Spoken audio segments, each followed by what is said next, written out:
ইমরান রাদিয়াল্লাহু আনহু থেকে বর্ণিত, তিনি বলেন, আমরা নবী সাল্লাল্লাহু আলাইহি ওয়াসাল্লামের সঙ্গে এক সফরে ছিলাম। আমরা রাতে চলতে চলতে শেষ রাতে এক স্থানে ঘুমিয়ে পড়লাম। মুসাফিরের জন্যে এর চাইতে মধুর ঘুম আর হতে পারে না। আমরা এমন ঘোর নিদ্রায় নিমগ্ন ছিলাম যে সূর্যের তাপ ছাড়া অন্য কিছু আমাদের জাগাতে পারেনি। সর্বপ্রথম জাগলেন অমুক, তারপর অমুক, তারপর অমুক।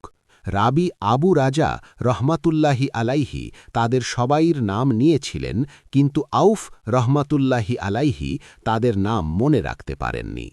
চতুর্থবারে জেগে ওঠা ব্যক্তি ছিলেন উমার ইবনুল খাত্তাব রাদিয়াল্লাহু আনহু। নবী সাল্লাল্লাহু আলাইহি ওয়াসাল্লাম ঘুমালে আমরা কেউ তাকে জাগাতাম না, যতক্ষণ না তিনি নিজেই জেগে উঠতেন। কারণ নিদ্রাবস্থায় তার উপর কি অবতীর্ণ হচ্ছে তা তো আমাদের জানা নেই। উমর রাদিয়াল্লাহু আনহু জেগে যখন মানুষের অবস্থা দেখলেন আর তিনি ছিলেন দৃঢ়চিত্ত ব্যক্তি, উচ্চৈশ্বরে তাকবীর বলতে শুরু করলেন। তিনি ক্রমাগত উচ্চৈশ্বরে তাকবীর বলতে থাকলেন, এমনকি তার শব্দে নবী সাল্লাল্লাহু আলাইহি ওয়াসাল্লাম জেগে উঠলেন। তখন লোকেরা তার কাছে ওজন পেশ করল। তিনি বললেন, কোনো ক্ষতি নেই, বা বললেন, কোনো ক্ষতি হবে না, এখান থেকে চলো। তিনি চলতে লাগলেন, কিছুদূর গিয়ে থামলেন, উজুর পানি আনালেন এবং উজু করলেন। সালাতের আজান দেওয়া হল, তিনি লোকদের নিয়ে সালাত আদায় করলেন। সালাত শেষ করে দেখলেন এক ব্যক্তি পৃথক দাঁড়িয়ে আছেন। তিনি লোকদের সাথে সালাত আদায় করেননি। নবী সাল্লাল্লাহু আলাইহি ওয়াসাল্লাম তাকে জিজ্ঞাসা করলেন, হে অমুক, তোমাকে লোকদের সাথে সালাত আদায় করতে কিসে বাধা দিল? তিনি বললেন, আমার উপর গোসল ফরজ হয়েছে, অথচ পানি নেই। তিনি বললেন, পবিত্র মাটি নাও, তায়াম্মুম করো, এটাই তোমার জন্যে যথেষ্ট। নবী সাল্লাল্লাহু আলাইহি ওয়াসাল্লাম পুনরায় সফর শুরু করলেন। লোকেরা তাকে পিপাসার কষ্ট জানাল। তিনি অবতরণ করলেন, তারপর অমুক ব্যক্তিকে ডাকলেন। রাবি আবু রাজা রহমাতুল্লাহি আলাইহি তার নাম উল্লেখ করেছিলেন, কিন্তু আউফ রহমাতুল্লাহি আলাইহি তা ভুলে গিয়েছেন। তিনি আলী রাদিয়াল্লাহু আনহুকেও ডাকলেন। তারপর উভয়কেই পানি খুঁজে আনতে বললেন। তারা পানির খোঁজে বের হলেন। তারা পথে এক মহিলাকে 2 মশক পানি উটের উপর করে নিতে দেখলেন। তারা তাকে জিজ্ঞাসা করলেন, পানি কোথায়? সে বলল, গতকাল এ সময়ে আমি পানির নিকটে ছিলাম, আমার গোত্র পিছনে রয়ে গেছে। তারা বললেন, এখন আমাদের সঙ্গে চলো। সে বলল, কোথায়? তারা বললেন, রসূলুল্লাহ সাল্লাল্লাহু আলাইহি ওয়াসাল্লামের নিকট। সে বলল, সেই লোকটির কাছে যাকে সাবি ধর্ম পরিবর্তনকারী বলা হয়? তারা বললেন, হ্যাঁ, তোমরা যাকে এই বলে থাকো। আচ্ছা, এখন চলো। তারা তাকে নিয়ে রসূলুল্লাহ সাল্লাল্লাহু আলাইহি ওয়াসাল্লামের কাছে এলেন এবং সমস্ত ঘটনা খুলে বললেন। ইমরান রাদিয়াল্লাহু আনহু বলেন, লোকেরা স্ত্রী লোকটিকে তার উট থেকে নামালেন। তারপর নবী সাল্লাল্লাহু আলাইহি ওয়াসাল্লাম একটি পাত্র আনতে বললেন এবং উভয় মশকের মুখ খুলে তাতে পানি ঢাললেন এবং সেগুলোর মুখ বন্ধ করে দিলেন। তারপর সে মশকের নিচের মুখ খুলে দিয়ে লোকদের মধ্যে পানি পান করার ও জন্তু জানোয়ারকে পানি পান করানোর ঘোষণা দিয়ে দিলেন।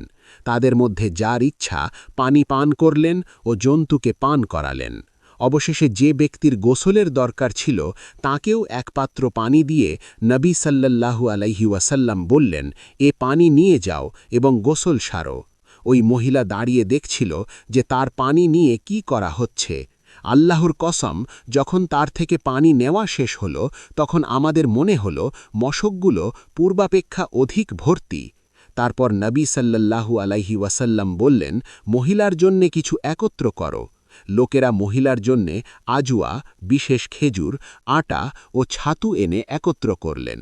যখন তারা উল্লেখযোগ্য পরিমাণ খাদ্য সামগ্রী জমা করলেন, তখন তা একটা কাপড়ে বেঁধে মহিলাকে উটের উপর সওয়ার করালেন এবং তার সামনে কাপড়ে বাঁধা গাঁঠরিটি রেখে দিলেন। রসূলুল্লাহ বললেন, তুমি জানো যে আমরা তোমার পানি মোটেই কম করিনি, বরং আল্লাহ তাআলাই আমাদের পানি পান করিয়েছেন। এরপর সে তার পরিজনের কাছে ফিরে গেল। তার বেশ দেরি হয়েছিল। পরিবারের লোকেরা তাকে জিজ্ঞাসা করল, হে অমুক, তোমার এত দেরি হলো কেন? উত্তরে সে বলল, একটা আশ্চর্যজনক ঘটনা। দুজন লোকের সাথে আমার দেখা হয়েছিল। তারা আমাকে সেই লোকটির কাছে নিয়ে গিয়েছিল যাকে সাবি বলা হয়, আর সেখানে সে এসব করল।